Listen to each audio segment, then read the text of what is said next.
আমরা সকলে জীবনে ঈশ্বরের কাছে কিছু না কিছু প্রার্থনা করি, আর ঈশ্বর যখন আমাদের মনস্কামনা পূরণ করেন তখন আমরা প্রসন্ন হয়ে যাই। কিন্তু যখন ঈশ্বর আমাদের মনস্কামনা পূর্ণ করেন না, তখন আমরা ভাবি, সন্দেহ করি যে সত্যি ঈশ্বর আছেন। আপনাকে একটা কথা বলি, আপনি যদি ঈশ্বরের সম্মুখে নিজের ইচ্ছে বা মনস্কামনা রাখেন আর ঈশ্বর তা পূরণ করেন, তার অর্থ হলো ঈশ্বর এটা জানেন যে আপনার তার প্রয়োজন রয়েছে। কিন্তু যদি আপনি কামনা করেন আর তা পূর্ণ না হয়, তাহলে শুধু এটা মনে রাখবেন যে ঈশ্বর সেই সব দেখতে পান যা আপনি দেখতে পাচ্ছেন না।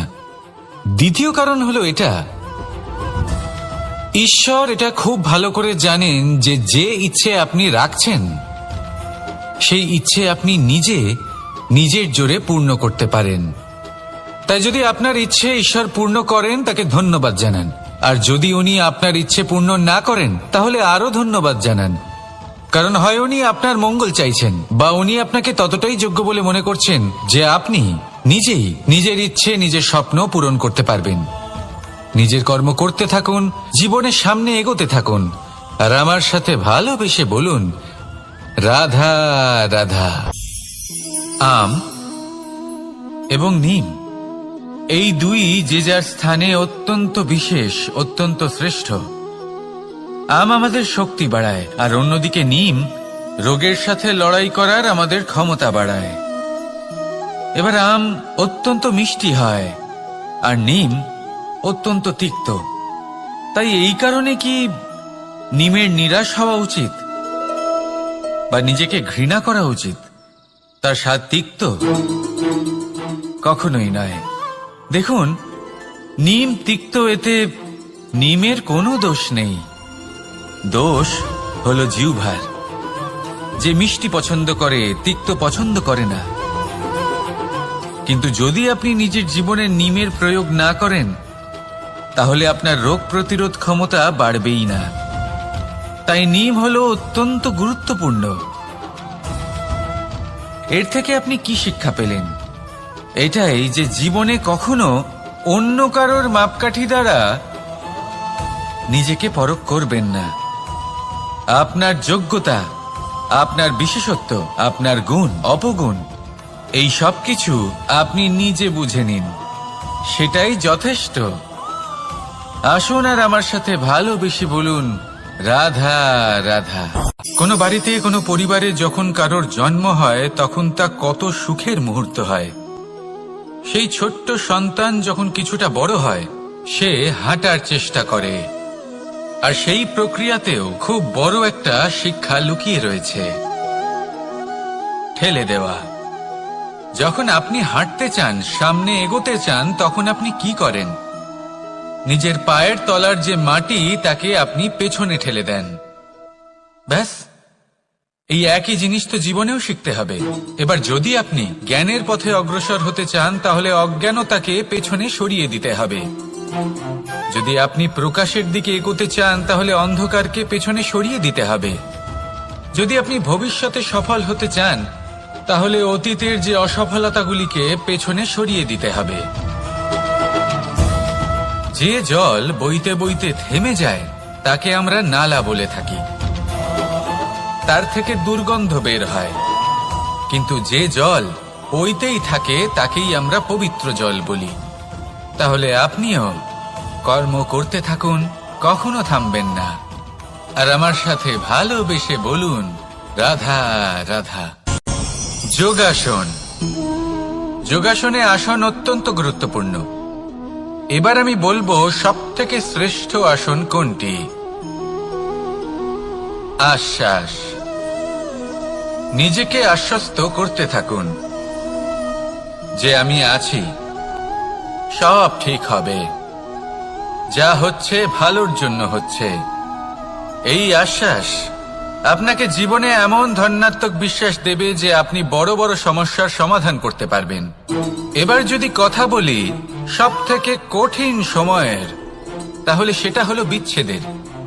যা মা সীতাকে সহ্য করতে হয়েছে শ্রী রামের জন্য, রাধা কৃষ্ণকেও সহ্য করতে হয়েছে। যে ব্যক্তি বিচ্ছেদের সময় সঠিক পথে চলে এসেছে সে জীবনে অনেক শ্রেষ্ঠ স্থানে অবশ্যই পৌঁছতে পারবে। এবার যদি কথা বলি সবথেকে জরুরি এবং গুরুত্বপূর্ণ সময়ের, তাহলে সেটা হলো সংযোগ। সকলকে সাহায্য করতে থাকুন। আপনি অন্যদের সাহায্য করে তাদের যত আনন্দ দিতে পারবেন ততটাই আনন্দ আপনারও জীবনে অবশ্যই আসবে। আসুন আর আমার সাথে ভালোবেসে বলুন, রাধা রাধা। কামবোধ, এটাই আপনার অন্তরের প্রথম শত্রু। বেশিরভাগ মানুষই কামবোধ বলতে লালসা বোঝেন, কিন্তু এটা সম্পূর্ণ সত্য নয়। কামের আসল অর্থ হল কামনা। এটা খুবই সহজ ব্যাপার। মনুষ্য শরীর থাকলে, মানুষের মন থাকলে এই কামনা অবশ্যই থাকবে। এবার এটাই দেখতে হবে যে এই কামনা নেতিবাচক কামনা নাকি ইতিবাচক কামনা। অন্য কারোর জিনিসে নজর দেওয়া, অন্য কোনো মানুষের উপর নজর দেওয়া, কোনো অনুচিত বস্তুর দিকে নজর দেওয়া, এই নেতিবাচক কামনা। আর এই দুষ্কামনা মানুষকে দিয়ে অপকর্ম করাবেই করাবে। তাই মনে রাখবেন, যে ব্যক্তি নিজের কামনাকে নিয়ন্ত্রণে রাখতে পারেন তিনি সঠিক পথেও থাকেন, সঠিক লক্ষ্যে পৌঁছতেও পারেন। যিনি কামনা নিয়ন্ত্রণে রাখতে পারেন না তিনি তার পথও হারিয়ে ফেলেন এবং লক্ষ্যচ্যুতও হন। তাই মনে রাখবেন, নিজের কামনাগুলিকে নিয়ন্ত্রণে রাখুন। কাম নামক এই শত্রুর ওপর বিজয় লাভ করুন। আর আমার সাথে ভালোবেসে বলুন, রাধা রাধা। একটা গাই আর একটা বাছুরের মধ্যে কেমন সম্পর্ক থাকে? একটা গাই নিজের বাছুরকে ডাকে, আর সেই বাছুর হাজার হাজার গাইয়ের মধ্যে থেকেও নিজের মাকে চিনতে পেরে যায় আর নিজের মায়ের সাথে এসে জড়িয়ে পড়ে। আর কিছুটা ঠিক এরকমই সম্পর্ক হলো আপনার কর্ম এবং আপনার কর্মফলের মধ্যে। আপনি যেমন কর্ম করবেন, আপনার কর্ম আপনার কর্মফলকে ডাক দেবে, আর আপনার কর্মফল কোথাও না কোথাও থেকে আপনাকে খুঁজতে খুঁজতে এসে আপনার সাথে জড়িয়ে পড়বে। তাই উচিত এটাই হবে যে আপনি সৎকর্ম করুন, কারণ ঈশ্বর যদি আপনাকে আপনার ভুলের জন্য ক্ষমা করেও দেন, আপনার কর্ম কিন্তু করবে না। তাই যদি আপনি দুষ্কর্ম করতে চলেছেন তাহলে আপনি প্রস্তুত থাকুন, আর যদি আপনি শুভ কর্ম করতে চলেছেন তাহলেও আপনি প্রস্তুত থাকুন। আপনার কর্ম যেমন হবে তেমন ফল আপনার কাছে নিজে থেকেই চলে আসবে। আজ না হোক কাল, কাল না হোক অন্য কোনো সময় অবশ্যই আসবে। আসুন আমার সাথে ভালোবেসে বলুন, রাধা রাধা। আমাদের জীবনে দুই ধরনের সম্পত্তি হয়ে থাকে। এক হলো ভৌতিক সম্পত্তি, এক হলো জৈবিক সম্পত্তি। অর্থ, সম্পদ, সুবিধে, খাদ্য এইসব ভৌতিক সম্পত্তির মধ্যে পড়ে। ব্যক্তি, মিত্র, পরিবার, আমাদের আপনজন, আত্মীয় স্বজন সব জৈবিক শ্রেণীতে পড়ে। আর প্রত্যেক মানুষের পক্ষে এই বিভাজন বোঝা অত্যন্ত আবশ্যক, কারণ মূলত আমাদের ব্যবহার দুই রকমের হয়ে থাকে। হয় আমরা ভালোবাসি বা আমরা সদ্ব্যবহার করি। আর সবথেকে বড় ভুল আমরা তখন করি যখন আমরা বুঝতেই পারি না যে ভালোবাসবো কাকে আর ব্যবহার করব কাকে। আমরা ভৌতিক সম্পত্তি ভালোবেসে ফেলি আর ব্যবহার করি জৈবিক সম্পত্তিকে, যেখানে এটা অনুচিত। জৈবিক সম্পত্তিকে ভালোবাসুন আর ভৌতিক সম্পত্তিকে ব্যবহার করুন। যেদিন আপনার মধ্যে এই বোধ জাগ্রত হবে যে কাকে ভালোবাসবেন আর কাকে ব্যবহার করবেন, সেই দিন আপনার জীবনে শুধুই শান্তি বিরাজমান হবে। আর তখন এই মন প্রসন্ন হয়ে বলবে, রাধা রাধা। কাল, আজ এবং কাল, আমাদের সমগ্র জীবন এই তিনটির আশেপাশেই ঘুরতে থাকে। আমরা সবসময় বিগত সময়ের বিষয়ে ভাবতে থাকি। অতীতে যদি আমাদের দ্বারা কোনো ভুল হয় সেই বিষয়ে ভেবে ভেবে আমরা সবসময় অনুতাপ করতে থাকি। এটা উচিত নয়। দেখুন, অতীতের থেকে শিক্ষা লাভ করা অত্যন্ত আবশ্যক, কিন্তু সেই ভুল যাতে আবার না হয় সেই কাজটা কিন্তু আপনাকে বর্তমানেই করতে হবে, তাই না? দ্বিতীয় কথা, আমরা সবসময় ভাবি আগামী দিনের বিষয়ে, ভবিষ্যতের বিষয়ে। আমরা ভাবি যে কাল করে নেব, আজ এই কাজ করতে পারছি না, কোনো ব্যাপার নয়, কাল করে নেব। আজ কাজটা শুরু করতেই পারলাম না, কোনো ব্যাপার নয়, কাল করে নেব। আজকের দিনটাই ভালো ছিল না, কোনো ব্যাপার নয়, সেটা কাল করে নেব। ব্যাপারটা বুঝুন, আপনি নিজের সময় নষ্ট করছেন। দেখুন, এই যে কাল, তা কখনোই আপনার হাতে আসবে না। তাই যে কাজ করতে চান সেটা আজকেই করুন, অন্তত শুরুটা করুন। কারণ এই আগামী সময় তা সবসময় আপনার থেকে এক কদম আগে থাকবে, একদিন এগিয়ে থাকবে। জানেন কেন? কারণ এই কাল আপনার জন্য অপেক্ষা করবে না, সেই জন্য আপনিও এর জন্য অপেক্ষা করবেন না। যা করার তা আজকেই শুরু করুন। কারণ যে বর্তমানে নিজের ভিত স্থাপন করেন না, ভবিষ্যৎকালে তার সুন্দর শক্তিশালী ভবন কখনো নির্মাণই হয় না। আসুন আর আমার সাথে ভালোবেসে বলুন, রাধা রাধা। সাফল্য খুব সহজ এক শব্দ। এটা হলো সেই সব শব্দের মধ্যে অন্যতম যা মানুষ একটু বুঝলেই ভাবেন সব বুঝে ফেলেছি। আর যেই উনি বুঝতে পারেন সাফল্য কি, আজীবন সেই সাফল্যের পেছনেই ছুটতে থাকেন। এই সাফল্য হলো একটা খেলার মতো, যাতে মানুষ নিজের সমস্ত জীবন বাজি লাগিয়ে দেন। আর প্রত্যেক খেলার মতোই এরও কিছু নিয়ম রয়েছে। আর প্রাথমিক নিয়ম হলো, এই সাফল্য লাভ করার জন্য সাফল্য লাভ করার স্বপ্ন আপনাকে অবশ্যই দেখতে হবে আগে। হ্যাঁ, কিন্তু শুধুমাত্র স্বপ্ন দেখলেই কিছুই হবে না। স্বপ্ন দেখুন, তারপরে আপনার নিজের নিদ্রাকে ভঙ্গ করতে হবে, দিনরাত পরিশ্রম করতে হবে, দিনরাত চেষ্টা করতে হবে। তবেই এই সাফল্য আপনার কাছে আসবে আর আপনার পদানত হবে। তাহলে স্বপ্ন দেখুন আর পরিশ্রম করে তাকে সার্থক করুন। যদি এটা করেন তবেই সাফল্য সহজেই আপনার কাছে আসবে। আর তখন মন প্রসন্ন হয়ে বলবে, রাধা রাধা। সমস্যা, প্রত্যেকের জীবনেই সমস্যা আসা যাওয়া করে। আর প্রত্যেক মানুষ সমস্যা আসার পর তার সমাধান খুঁজতে উঠে পড়ে লাগেন। কিন্তু যখনই সমস্যার সমাধান হয়ে যায়, আমরা সুপ্রসন্ন হয়ে যাই এবং অসাবধানও হয়ে যাই। আমাদের মনে হয় যে আমরা সম্পূর্ণরূপে সমস্যার অন্ত করেছি, কিন্তু কোথাও না কোথাও একটা ছোট্ট বীজ রয়েই যায়। আর সেই বীজ আমাদের অসাবধানতার ছত্রছায়ায় বড় হতে থাকে, আর তারপর মহা সংকট হয়ে আবার আমাদের উপর আক্রমণ করে। এই সংকট যে কোনো রূপে আসতে পারে, কোনো শত্রুর রূপেও আসতে পারে, বা কোনো মহামারীর রূপেও আসতে পারে। সেই জন্য সবসময় সাবধান থাকাই উচিত। কারণ অসাবধান হলে কি হয়, আমাদের সুরক্ষা চক্রে একটা ছেদ উৎপন্ন হয়, আর আমাদের শেষ করতে পারে এমন এক বাণ সেই ছেদ বিন্দু হয়ে আমাদের হৃদয়ে প্রবেশ করতে পারে। তাই যে কোনো সমস্যার সমাধান করুন, জয়ী হন, উৎসবও পালন করুন, কিন্তু সাবধানে থাকবেন। আসুন আর আমার সাথে ভালোবেসে বলুন, রাধা রাধা। এই সংসারের অন্তের এর বিনাশের প্রারম্ভ কিভাবে হয়? কোন যোগের মাধ্যমে, কোন ভয়ানক অসুরের আগমনে, নাকি প্রকৃতির রাগের কারণে? না, এই সংসারের বিনাশের প্রারম্ভ হয় আমি থেকে।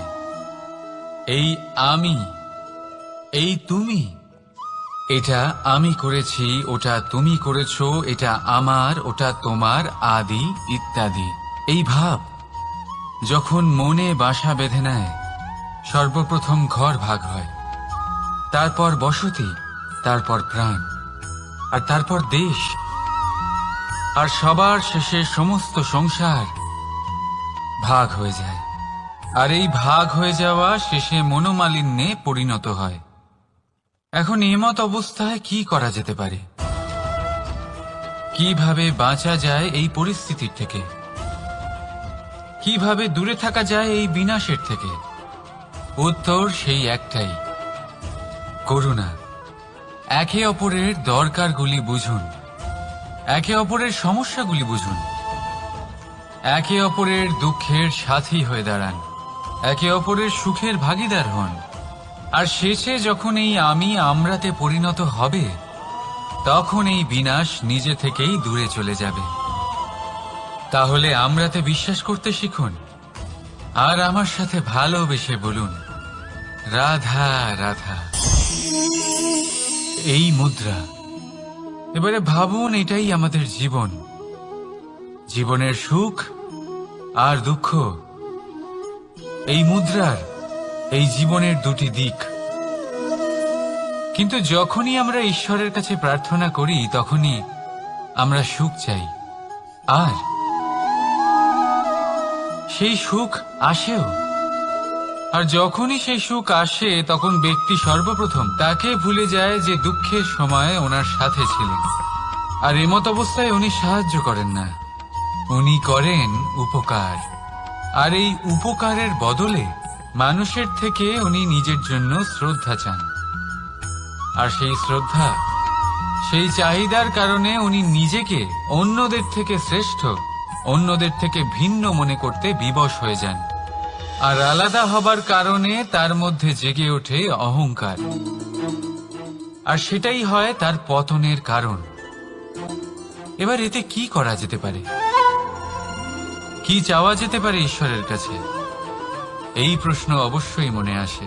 ঈশ্বরের কাছে চান সুখ, শুধুমাত্র ততটাই যাতে অহংকার না আসে, আর দুঃখ ততটাই যাতে শ্রদ্ধা না চলে যায়। রাধা রাধা। এই সংসারে এমন কিছুই নেই যে সব সময় একই থাকবে। যা কিছু নির্মাণ হয়েছে তা একদিন অবশ্যই ভেঙে পড়বে, কিন্তু এই ভেঙে যাওয়ার বিশ্লেষণ আপনি কিভাবে করবেন তা আপনার উপরে নির্ভর করছে। ওই আকাশের দিকে তাকান, ওই মেঘ, ওটাও ভেঙে পড়ে, কিন্তু নিজে ভেঙে পড়ার সাথে বর্ষাকে তৈরি করে যায়। মাটির ডেলা অবশ্যই ভেঙে পড়ে, কিন্তু ব্যবহারযোগ্য মাটির রূপ নিয়ে। এই ধরিত্রীর বুকে কোনো এক বীজ যখন ভেঙে পড়ে, তখন ধরিত্রীর উপর এক বিশাল আকারের বৃক্ষ নির্মাণ করে।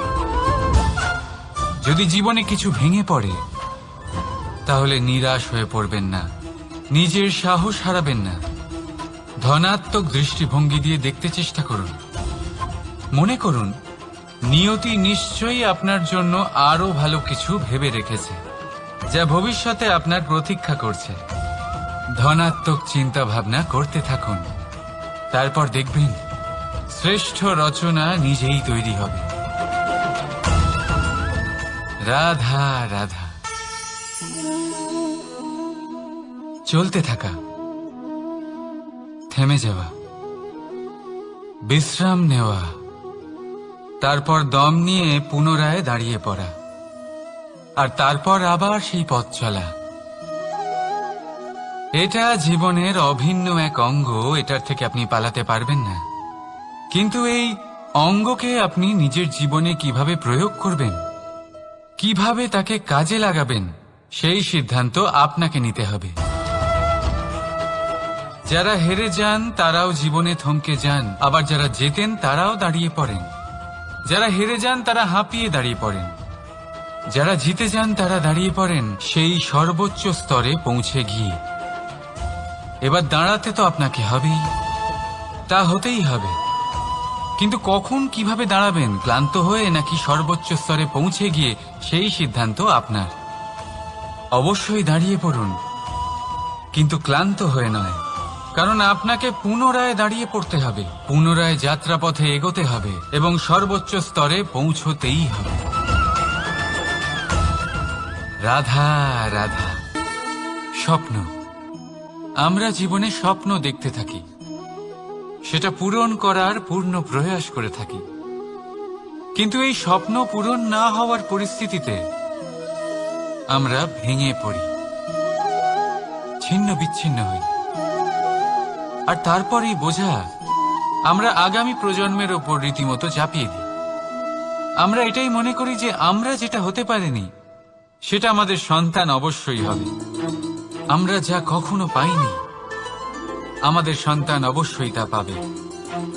এটা যে অনুচিত সেটা আমরা ভাবি না, কিন্তু এটা ভুল, আর এই ভুল আমরা সকলেই করে থাকি। সন্তান, প্রকৃতি আর পরমাত্মার আশীর্বাদ। ওদের ভেতরে তাদের নিজের একটা অস্তিত্ব লুকিয়ে থাকে। রাধা রাধা। এই পুকুর দেখছেন আপনি? পুকুরের জল কখনো প্রবাহিত হয় না, একই স্থানে জমে থাকে, আর সেই কারণে কিছুদিন পর ময়লা হতে শুরু করে। কিন্তু তাও আমরা একে ত্যাগ করি না, আমরা তবুও একে পুজো করি। শুধুমাত্র এই কারণে নয় যে অতীতে সে আমাদের তৃষ্ণা মিটিয়েছে, কিন্তু এই কারণেও যে যদিও বা সে ভবিষ্যতে আমাদের তৃষ্ণা না মেটায়, কিন্তু প্রয়োজন হলে আগুন অবশ্যই নেভাতে পারে। ঠিক সেই রকমই হয় আমাদের সম্পর্ক, যা আমরা বহু বছর পরিশ্রম করে তৈরি করি, যে দরকার পড়লে আমাদের সহায়ক হয় কোনো না কোনোভাবে। সেই জন্য সম্মান করতে শিখুন এই সম্পর্কগুলিকে, শিখুন এই সম্পর্কগুলিকে অটুট রাখতে। কথায় কথায় এই সম্পর্কগুলিকে ভেঙে দিতে শিখবেন না। রাধা রাধা। বিষ, এই শব্দটা শুনলেই মনে অনেক কল্পনা জন্ম নেয়। কল্পনা অসহ্যকর তিক্ততা, কল্পনা অত্যন্ত বেদনাদায়ক মৃত্যু। এবার যদি আপনাকে জিজ্ঞেস করা হয় যে সবচেয়ে বিষাক্ত বিষ কোনটা, তাহলে আপনি কি বলবেন? কেউ বলবে সর্পের বিষ, কেউ বলবে কাঁকড়া বিছের, কেউ বলবে কালকেউটের বিষ। কিন্তু না, এই সমস্ত রকম বিষ সেই বিষের সামনে টিকতে পারবে না যাকে আমরা বলে থাকি কানের মধ্যে ঢালা বিষ। শুনতে অত্যন্ত মিষ্টি, কিন্তু তিক্ততায় অত্যন্ত বিষাক্ত। পেটের মধ্যে যাওয়া এই বিষ শুধুমাত্র একটি মানুষের মৃত্যুর কারণ হয়, কেবল একটি। কিন্তু কানের মধ্যে ঢালা এই বিষ একাধিক সম্পর্কের নাশ করতে পারে। আর এটাতে সেই ব্যক্তির ভুল নেই যে আপনার কানে বিষ ভরেছে, আপনি তাকে দোষ দিতে পারেন না। এখানে দোষ আপনার নিজের, যে এই বিষকে আপনি নিজের উপরে প্রভাব ফেলতে দিয়েছেন, এই বিষকে সুযোগ দিয়েছেন আপনার ক্ষতি করতে। এটা আপনার ভুল।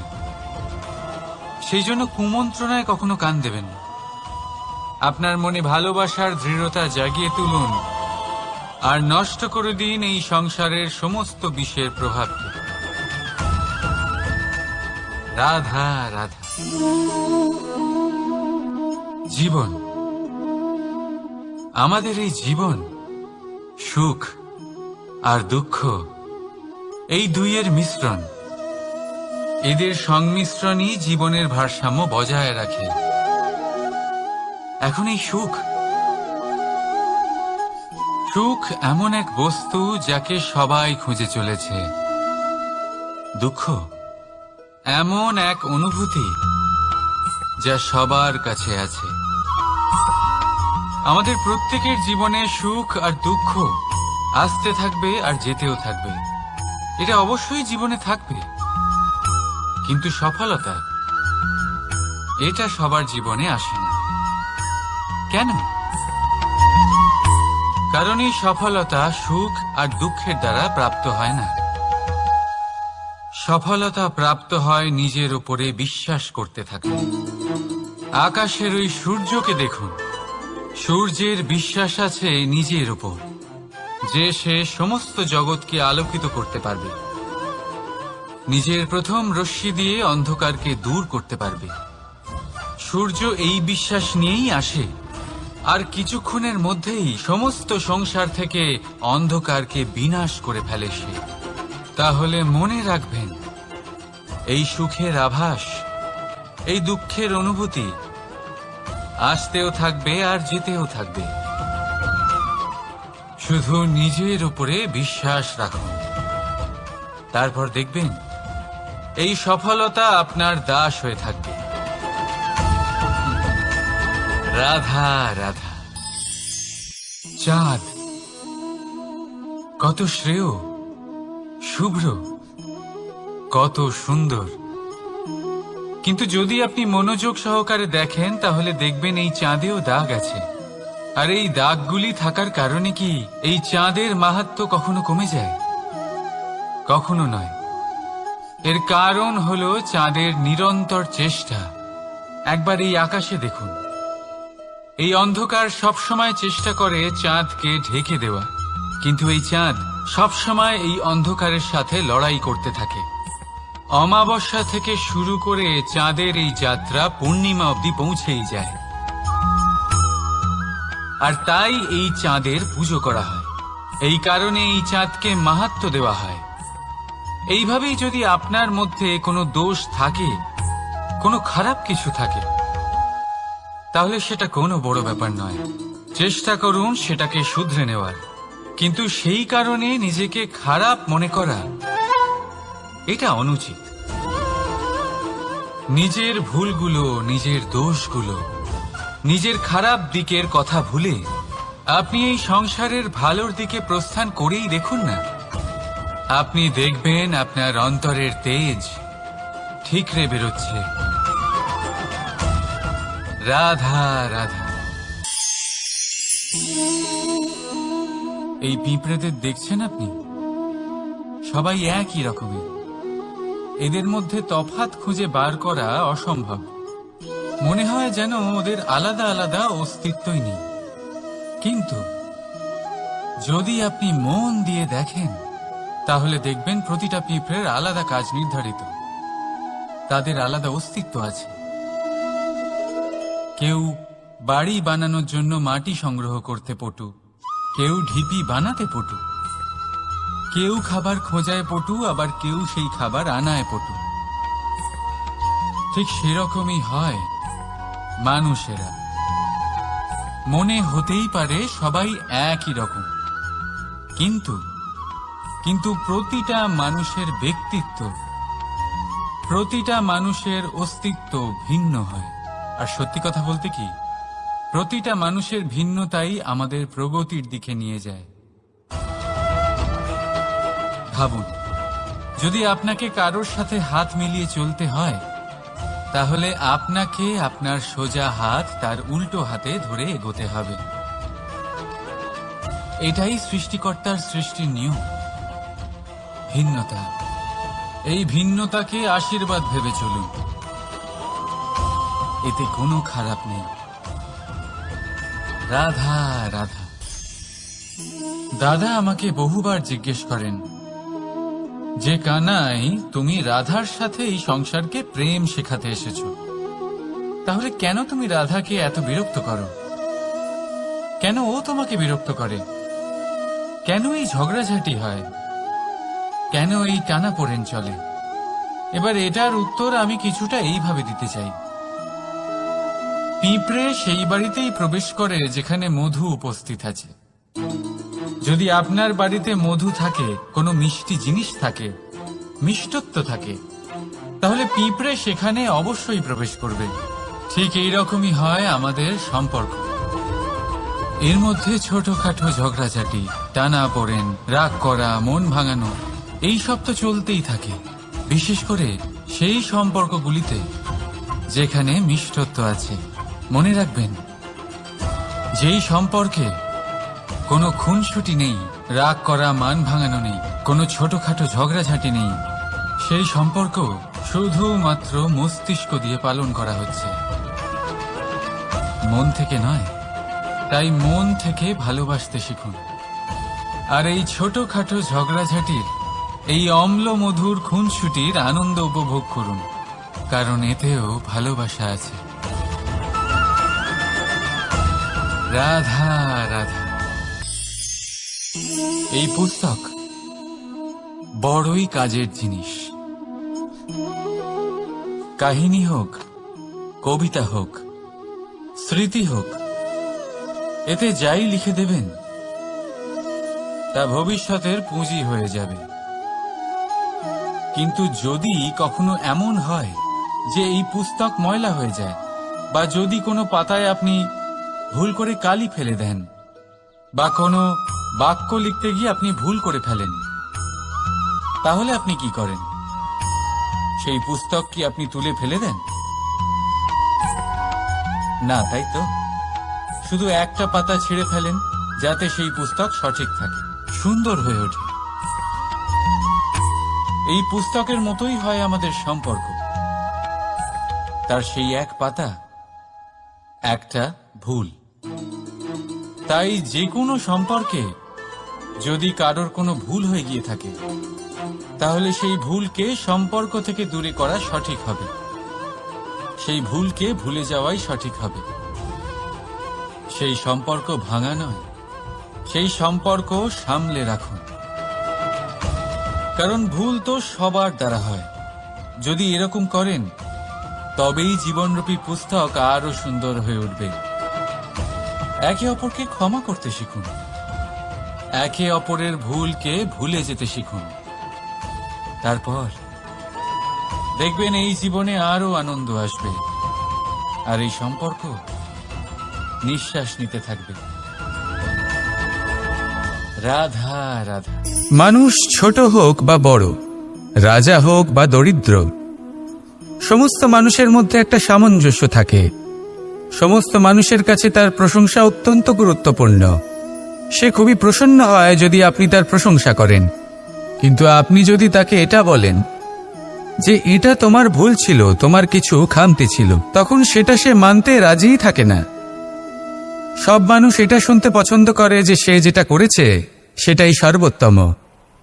এবার আমি আপনাকে একটা কথা বলি, এই হলো নিন্দা, এই হলো প্রশংসা, আর এই হলো সত্য, যা সবার থেকে উচ্চস্থানীয়। সেই জন্য মানুষ আয়না দেখে। আয়না তাকে তার সৌন্দর্য দেখায় না, তাকে দেখায় যা সত্য, যাতে মানুষ আরো সুন্দর হওয়ার চেষ্টা করতে থাকে। তাই আয়না অত্যন্ত গুরুত্বপূর্ণ সত্যকে জানার জন্য। জীবনে নিন্দুকের মাহাত্ম্য প্রশংসকের মাহাত্ম্যের থেকে অনেক বেশি। কেন? কারণ তারা আপনাকে আপনার খামতি দেখায়, আপনার ভুলগুলো বুঝিয়ে দেয়, আপনাকে একটা সুযোগ দেয় নিজেকে শুধরে নিতে, নিজেকে আরো শ্রেষ্ঠ করে তুলতে, যা প্রশংসক করতে পারে না। তাই জীবনে যদি কখনো নিন্দা করা হয়, তাকে ভালোবেসে গ্রহণ করুন, ধন্যাত্মক রূপে গ্রহণ করুন। যদি নিজেকে কোনো শিক্ষা দেওয়া সম্ভব হয় তাহলে অবশ্যই দিন। দেখবেন মন প্রসন্ন হয়ে বলবে, রাধা রাধা। জীবনে কখনো সাফল্য আসে, আবার কখনো অসফলতা, কখনো আশা পাওয়া যায়, কখনো নিরাশা, কখনো জয় লাভ করি, আবার কখনো পরাজয়। এর পেছনের কারণটা জানা অত্যন্ত প্রয়োজনীয়। যদি আমি পরাজয়ের কথা বলি, যখনই আমরা পরাজয় লাভ করি আমরা ভাবতে থাকি যে এমন কেন হলো? আমাদের শত্রু কি বেশি শক্তিশালী ছিল, নাকি আমাদের নীতিতে কোনো খামতি ছিল? এই সমস্ত কারণের পেছনে খুব বড় একটা কারণ থাকে, আর সেই কারণ আমাদের অন্তরে সুপ্ত থাকে। ধরে নিন একটা পথ, তাতে আপনি চলছেন, সেই পথ কাঁটায় পরিপূর্ণ, কিন্তু আপনি পাদুকা পরে রয়েছেন, আর আপনি হেঁটে সামনে এগিয়ে যান। এবার এমন একটা পথ এলো যা পুষ্পে ঢাকা, আর আপনি পাদুকা পরে রয়েছেন, কিন্তু আপনার পাদুকাতে একটা পাথর আটকে গেল। তখন দু পা হাঁটাও খুব কঠিন হয়ে পড়ে। এই সংসারের যে কোনো শক্তি আপনাকে পরাস্ত করার পূর্বে আপনি জানেন কে আপনাকে পরাস্ত করতে পারে? আপনার অন্তরের দুর্বলতা, আপনার অন্তরের সেই সুপ্ত শত্রু। আর সেই জন্য ইতিবাচক মনোভাব গুরুত্বপূর্ণ হয়ে পড়ে। ভালো মানুষদের সাথে থাকুন, সৎসঙ্গে থাকুন, বন্ধুত্ব করুন, ভালোবাসুন। এই ভালোবাসা এত শক্তিশালী এক অস্ত্র যাকে ব্রহ্মাস্ত্র পরাস্ত করতে পারে না। এই সমস্যারূপী পাথর কিছুই নয়। আসুন আমার সাথে ভালোবেসে বলুন, রাধা রাধা। মানুষের দুটো রূপ রয়েছে। এক, আমাদের এই মুখ, যা শুধুই চোখে দেখা যায়, আর দ্বিতীয় আমাদের এই মন, যা শুধুমাত্র অন্তরাত্মা দ্বারা দেখা যায়। এবার আমাদের এই মুখ, তা ঈশ্বর সকলকেই আগে থেকেই প্রদান করেছেন, কিন্তু এই মন, এই মন কেমন হবে তা আমাদের জীবনের অনুভূতি এবং আমাদের জীবনের লক্ষ্য এগুলি সুনিশ্চিত করে। অর্থাৎ নেত্র দিয়ে দেখা যায় আমাদের এই মুখ, তা শুধুই এই কারণে প্রয়োজন যাতে সংসার আমাদের দেখতে পায়, আমাদের চিনতে পারে। কিন্তু যদি এই সংসারে আপনি প্রকৃত অর্থে মান সম্মান লাভ করতে চান, তাহলে নিজের অন্তরাত্মাকে আপনাকে বিকশিত করতেই হবে। দেখুন, কথায় আছে এই যে অসুর, তা শারীরিকভাবে উপস্থিত নয়, তা মনের মধ্যে থাকে। যদি এই মন থেকে অসুরকে বের করে দেওয়া যায়, তাহলে শরীরে তা উপস্থিত থাকবেই না। তাই মনকে শুদ্ধ করুন আর আমার সাথে ভালোবেসে বলুন, রাধা রাধা। মানুষ যখনই একে অপরের সামনে নিজেদের হৃদয়ের ভাবনা প্রকাশ করে, তখন এক অত্যন্ত প্রভাবশালী মাধ্যম তারা ব্যবহার করে, যাকে ভাষা বলা হয়। এবার আমি দেখেছি যে একজন মানুষ অনেকগুলো ভাষাতেই নিপুণ। আমি এটাও দেখেছি যে মানুষ অনেকগুলো ভাষায় কথা বলে, কখনো কখনো অনেক ভাষা মিলিত করে তার প্রয়োগ করে, উচিত প্রকারে তাকে ব্যবহার করে না, না সেটাকে সম্মান করে, আর না ভাষাকে শুদ্ধ রাখে। আর এটা হলো অনুচিত। যদি ভাষাকে শুদ্ধ রাখেন, তাহলে ভাষা আপনার চরিত্রকে শুদ্ধ রাখবে, তা আপনার একাগ্রতা বাড়িয়ে তুলবে।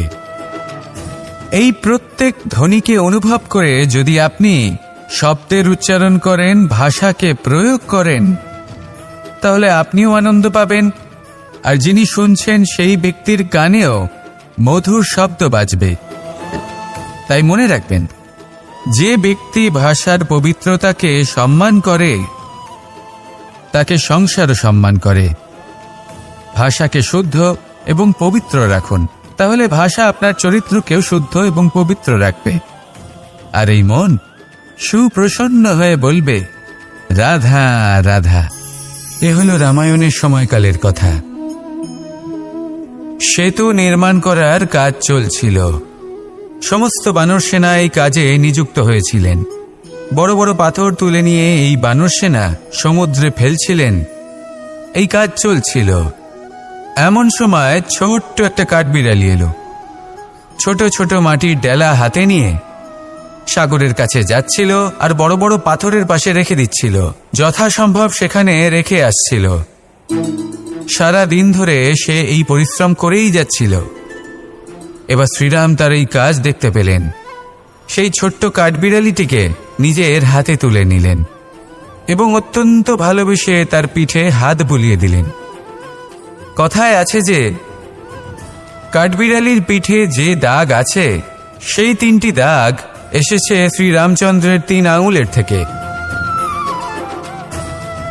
যে কাজ আপনি করছেন তাতে সমস্ত শক্তি প্রয়োগ করুন। যতটা আপনার সামর্থ্য রয়েছে, যতটা আপনার প্রতিভা রয়েছে, সম্পূর্ণভাবে উৎসর্গ করে দিন। ঠিক এমনভাবে কর্ম করুন। সেই কাঠবিড়ালি কিন্তু তাই করেছিল। সেই জন্য শ্রীরামের সাথে সেও সেই কাহিনীতে অমর হয়ে গেছিল। সম্পূর্ণ শক্তি প্রয়োগ করুন, সম্পূর্ণ সামর্থ্যের সাথে কর্ম করুন, কারণ এটাই হলো শ্রেষ্ঠ পথ কোনো কর্ম করার। আসুন আমার সাথে ভালোবেসে বলুন, রাধা রাধা। এই সংসারে যখন সাফল্যের পথে আপনি অগ্রসর হবেন, তখন আপনার পরিশ্রম, একাগ্রতা, সাহসের সাথে সাথে সমাজের মানসিকতাও সহ্য করতে হবে। প্রত্যেক ব্যক্তি কিছু না কিছু ভাবেন, কিছু না কিছু বলেন। কিছু মানুষ এমন আছেন যারা ভাববেন যে আপনি কিছুই করতে পারবেন না। তারা আপনার নিন্দা করবেন, আর এই নিন্দার কথা ভেবেই আমরা ভয়ভীত হয়ে পড়ি। সেই কারণে নিজেদের আশা, নিজেদের বিশ্বাস হারিয়ে ফেলি। এবার যদি সেই নিন্দার ভয়ে আমরা লক্ষ্যচ্যুত হই, তাহলে সেটা অনুচিত। সেই জন্য জীবনে শুধু পরিশ্রম করতে থাকুন, সামনে এগোতে থাকুন। যেই দিন আপনি আপনার লক্ষ্য লাভ করবেন, সেই প্রত্যেক ব্যক্তি যারা নিন্দা করছিলেন, তাদের দৃষ্টি আপনা থেকেই পাল্টে যাবে, ঠিক কিনা? এই সংসারকে যা প্রাণ চায় তাই বলতে দিন। যদি আপনি কারোর কথা শুনতে চান, তাহলে নিজের অন্তরের কথা শুনুন। সেটাই আপনাকে উচিত পথে নিয়ে যাবে। সামনে অগ্রসর হতে থাকুন, পরিশ্রম করুন। এমন একটা দিন আসবে যেদিন এই নিন্দুক ব্যক্তিরা আপনার লক্ষ্যপ্রাপ্তির উদাহরণ সবাইকে দেবে। আসুন আমার সাথে ভালোবেসে বলুন,